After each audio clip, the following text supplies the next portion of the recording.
Seorang perempuan berinisial E, warga Kecamatan Dewantara, Kabupaten Aceh Utara yang berstatus orang dengan gangguan jiwa atau ODGJ nyaris diamuk massa lantaran diduga ingin menculik anak di Kampung Pusong Lama, Kecamatan Banda Sakti, Kota Loksmawe.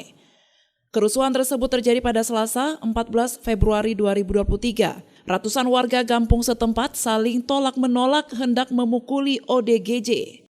Kapolsek Banda Sakti Ibtu Faisal mengatakan perempuan tersebut sempat diamankan di dalam kantor kecil daerah setempat karena diduga pelaku penculikan anak. Sebelumnya, kejadian tersebut terjadi bermula sekitar pukul 11.30 waktu Indonesia Barat saat seorang anak perempuan bernama Nurliza ditawari permen oleh perempuan ODGJ tersebut. Tawaran tersebut, kata Faisal, ditolak oleh Nurliza. Kemudian perempuan tersebut langsung memegang tangan Nurliza sehingga korban berteriak meminta tolong kepada warga. Mendengar jeritan minta tolong tersebut, sejumlah warga sekitar datang lalu menangkap perempuan tersebut yang diduga pelaku dari penculikan anak.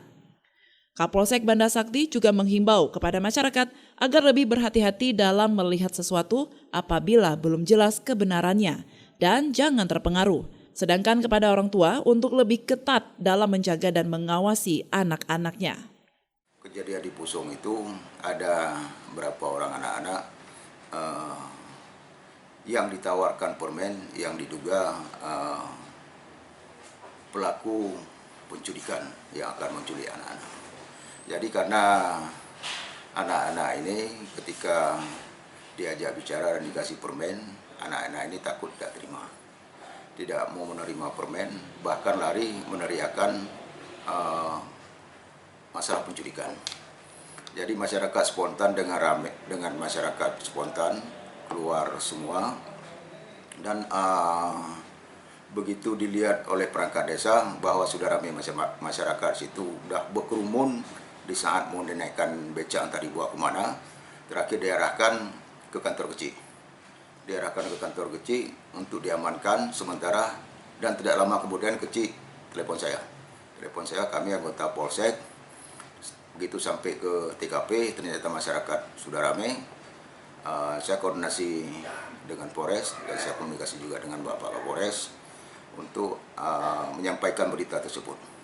Bahkan tidak lama kemudian dari pihak Polres ke TKP jadi untuk mengamankan lokasi. Jadi isu sudah beredar bahwa yang diamankan ini pelaku penculikan. Jadi setelah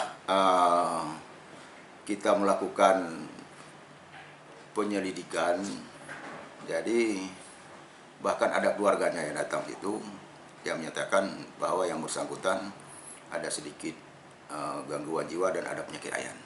Saya selaku Kapolsek Banda Sakti menghimbau kepada masyarakat agar tidak mudah mencerna atau langsung memvonis bahwa isu-isu penculikan ini langsung diprovokasi ke masyarakat. Jadi tidak mudah percaya dengan isu-isu yang belum jelas kebenarannya. Dari Loksmawe, Tim Liputan melaporkan untuk Puja TV Aceh.